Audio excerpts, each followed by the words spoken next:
But preference obviously ఆయన కెరియర్కి because ఆయన చాలా బిజీ డాక్టర్ కాబట్టి. కెరియర్ ఆయనది he's the number 1 doctor in that area. అబ్బో full he's very this thing. ఆయన he's busy but he'll never show that. ఆయన చూస్తే డాక్టర్ లాగానే అనిపించారు. He'll come and be like okay వచ్చేసాను నేను, ఇస్ దర్ ఎనీ ప్లాన్, ఏదైనా రీల్ తీయాలా, ఏదైనా ఫొటోస్ షూట్ ఉందా, హీల్ ఆస్క్ మీ.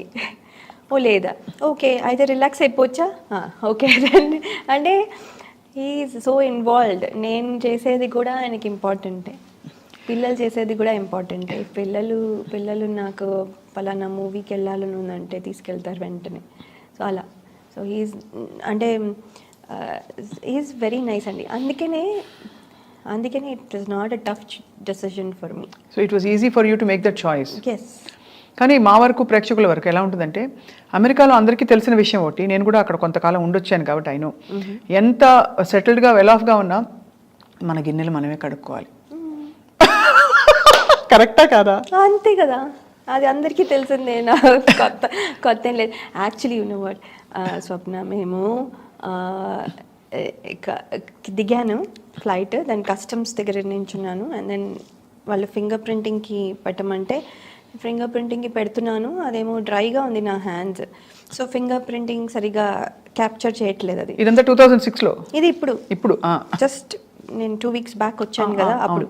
దెన్ అతను అన్నాడు, ఓ మీది డ్రైగా ఉన్నాయి, శానిటైజర్ వేసుకోండి అన్నారు. వేసుకుని మళ్ళీ పెడితే చాలాసేపు అలా కుస్తీ పడిన తర్వాత ఫైనల్లీ 15 minutes తర్వాత అది అయిన తర్వాత అతను, ఎందుకు మీ హ్యాండ్స్ అంత డ్రైగా ఉన్నాయి అన్న. ఏమో అండి డ్రైగా ఉంటాయి నా హ్యాండ్స్ అంటే. ఏంటి అక్కడ గిన్నెలు బాగా తోముతారా మీరు అని అడుగుతున్నారు. How do you know? కానీ గ్లౌజ్ వేసుకుని తోముతాను, అది వేరే విషయం. ఎంత కేర్ తీసుకున్నా అంటే ఇట్స్ సో అంత మరి కూర్చొని ఉండలేం కదా ఇంటి పని అన్నప్పుడు. You have to obviously, and మన ఇల్లు అన్నప్పుడు ఉంటుంది. బట్ అంటే I'm just thinking about, because dance ముద్రలు పెట్టి మంచి హీరోయిన్గా నెయిల్ పాలిష్ వేయి, ఇంకా పెడిక్యూర్ చేయి, ఆ ప్లేస్ నుంచి మనం ఎంత ఇష్టపడి వెళ్ళినా you went to a place of a lot of work, physical work. Probably ఇంత పబ్లిక్ అప్లాజ్ ఉండదు అక్కడ ఆ స్పేస్లో. ఇంటికి మీరు పరిమితం అయిపోతారు, అందరూ చేసేస్తున్నారు, మనం అయ్యో ఆగిపోయాం అనే ఫీలింగ్ ఉంటుంది. వీటన్నిటిని ఎలా డీల్ చేస్తారు లయ? ఇట్స్ డిఫికల్ట్ అండి. ఇట్స్ బిగినింగ్లో చాలా డిఫికల్ట్గా ఉండేది, తర్వాత ఇంకా అలవాటు అయిపోయింది. తర్వాత ఒక రకంగా నాకు ఆ ఇండిపెండెంట్గా ఉండడం ఎంజాయ్ చేస్తున్నా. అంటే నేను నా పనులు నేనే చేసుకోవడం, ఎవరి మీద డిపెండ్ అవ్వకుండా. ఇప్పుడు మా డ్రైవర్ రాలేదు, టైంకి రాలేదు అంటే నేను అరవక్కర్లేదు. కరెక్ట్. అలాంటి లేదు, నేనే డ్రైవ్ చేసుకున్న థింగ్స్ తెచ్చుకోవచ్చు. ఇలాంటివన్నీ అంటే this is just an example. కానీ అలాంటి ఇండిపెండెంట్గా ఉండే ఇది కూడా చాలా నచ్చింది నాకు. తెలుగు వారందరూ ఖుషి అయిపోతారు మిమ్మల్ని చూసి, సంతోషపడిపోతుంటారా? పడతారు. గుర్తుపడతారా గ్రాసరీ స్టోర్కి వెళ్ళినప్పుడు?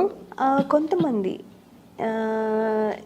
ఎక్కువ మంది గుర్తుపట్టరు. పెద్ద అంటే చూస్తారు అంటే ఎక్స్పెక్ట్ చేయరు అనుకుంటాను. పెద్ద ఎవరో ఇండియన్స్ అని అనుకునే లోపల వెళ్ళిపోతాము. సో పెద్ద గుర్తుపట్టరు. కానీ ఫంక్షన్లకి అన్నీ వెళ్తే, మన లోకల్ ఈవెంట్స్కి అన్నీ వెళ్తే అవును అప్పుడు గుర్తుపడతారు. ఏమంటారు గుర్తుపట్టి? లాయ గారు మీరా, ఎంత మారిపోయారు, ఇది అది ఏదో అంటారు. అలా ఎలా మారిపోయారని? మారిపోయానంటే మరి ఏమో నాకు ఇది డౌట్ యాక్చువల్లీ. మారిపోయానంటే ఏంటని నాతో చెప్తారు చాలాసార్లు. మీకేం అనిపించట్లేదా? మీరు ఇంచుమించు అలాగే ఉన్నారు నాకైతే. కొంచెం అంటే అదే కొంచెం దగ్గు ఉందని కొంచెం సోబర్గా సాఫ్ట్గా ఉన్నారు తప్ప, లేకపోతే అప్పుడు కూడా అలాగే ఉన్నారు. నేను అదే బట్ టీవీ 9లో ఉన్నప్పుడు నేను చూశాను కదా, అది కొంచెం ఆనెస్ట్గా చెప్పాలంటే అబద్ధాలు చెప్పను, అందులో కెమెరా ఉంది కాబట్టి కొంచెం కళ్ళలో దిగులు కనిపిస్తుంది. ఇద్దరు మీ వారినైనా మిస్ అవుతున్నారు, పిల్లలైనా, లేదా అమ్మ వాళ్ళని మిస్ అయిన దిగులు అంతా ఇప్పుడు బయటకు వస్తుంది. కానీ అదేం కాదు, I think I'm little sick, అంతకంటే ఏం లేదు, తప్ప ఇంకేం లేదు. బట్ అదర్వైజ్ ఐ మీన్ లయ సిటీకి వచ్చారనగానే ఎవ్రీబడి వాజ్ వెరీ హ్యాపీ. అది సో అలా కొనసాగిస్తూ life is going on. Number IT ఇంజనీర్గా బోర్ కదా పని? అంటే రోజు చేసేదే చేయాలంటే బోరే. బికాజ్ మీరేంటి డెవలపింగ్లో ఉన్నారా? డెవలపింగ్లో లేదు, అంటే application maintenance to whole thing. But you studied all of that ఇక్కడ, అక్కడ చదివారా? ఇక్కడ ఎంసీఏ చేశాను. అంటే ఇంజనీరింగ్ డిస్కంటిన్యూ చేసి, బికాజ్ అటెండెన్స్ ఇవ్వలే. సో దెన్ ఇగ్నోలో బీసీఏ చేసా, తర్వాత ఎంసీఏ చేసా. నా ఎంసీఏ కూడా 2006లోనే అయింది. నా పెళ్ళి ముందు జస్ట్ 2-3 వీక్స్ ముందే నా ఫైనల్ ఎగ్జామ్ అయింది ఎంసీఏ కూడా. బట్ ఎంసీఏతో మంచి అయితే ప్లేస్మెంట్ అయితే వచ్చింది. అంటే ఇట్ టుక్ టైం, ఎందుకంటే గ్యాప్ తీసేసుకున్నాను. వెంటనే జాబ్లో జాయిన్ అయిపోతే బెటర్, కాకపోతే నేను కొంచెం గ్యాప్ తీసుకుని 2 కిడ్స్ పుట్టిన తర్వాత జాయిన్ అయ్యాను. సో వాళ్ళు అడుగుంటారు, what were you doing before I was an actress, I used to have so many fans అని చెప్పారా ఇంటర్వ్యూలో? నేను ఎప్పుడు చెప్పలేదు, కానీ ఈ కొత్త జాబ్లో, కొత్త కంపెనీలో జోబీ ఏవియేషన్లో పనిచేస్తాను నేను. అక్కడ వాళ్ళు ఇంట్రెస్టింగ్ ఫ్యాక్ట్స్ అబౌట్ యూ చెప్పండి అని ఒకటి ఇస్తే, అప్పుడు I'm award winning actress in India and have worked in many Tollywood movies అని రాశాను అనమాట. అదేమో వాళ్ళు హైలైట్ చేసి పిన్ పెట్టి అందరికీ అంటే బ్రాడ్కాస్ట్ చేశారనమాట హోల్ కంపెనీకి. సో అందరూ వాళ్ళెవరో హాఫ్ కాదు అసలు, వాళ్ళెవరో మన టీం మెంబర్స్ తప్ప నాకు మిగతా వాళ్ళు ఎవరు తెలియదు కదా. వాళ్ళందరూ కూడా జనరల్గా అందరూ వచ్చి, oh congratulations, now you're working with an actress, we have an actress in our company అనుకుంటూ వాళ్ళు they send messages and all. So బాగుంటుంది, they are all cool. Yeah no, it's a tough thing because నేను always అంటే ఎంత లేదన్నా కూడా అంత energy ఉన్నప్పుడు మనం బేసిక్గా ఒక ప్యాటర్న్ ఆఫ్ లైఫ్ మనకి చేయాలి కాబట్టి కొన్ని అంటే మనం ఇష్టపడి ఒప్పించుకుని చేసుకుంటాం, పెళ్లి చేసుకోవాలి, పిల్లల్ని కనాలి.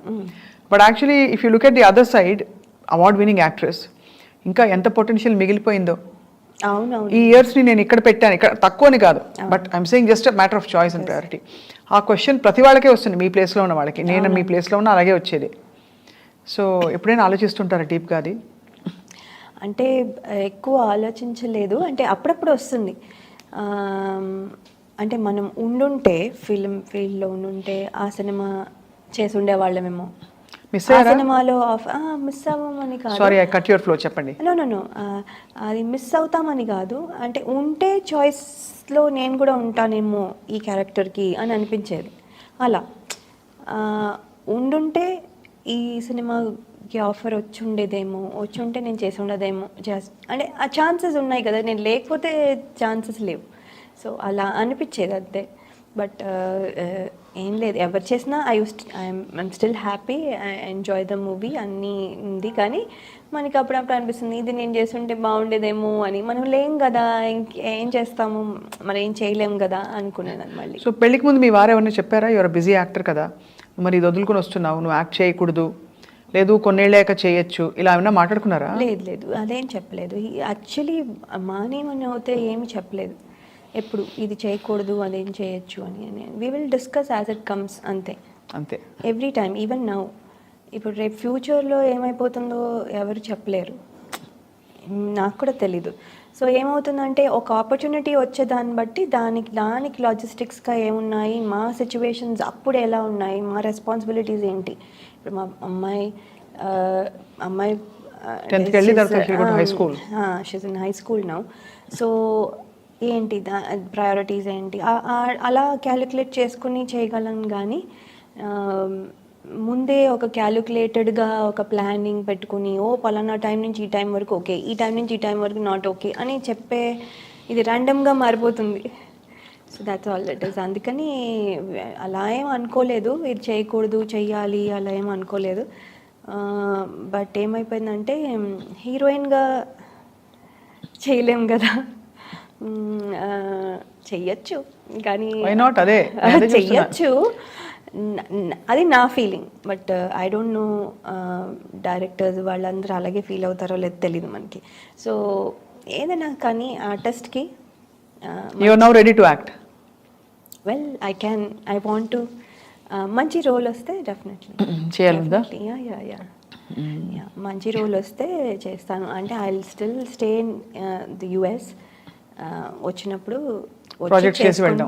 వెళ్దాం, అది దాన్ని బట్టి మల్టిపుల్ ప్రాజెక్ట్స్ ఉంటే ఒకవేళ, and how do I divide my time, అలాంటివన్నీ యాజ్ ఇట్ కమ్స్.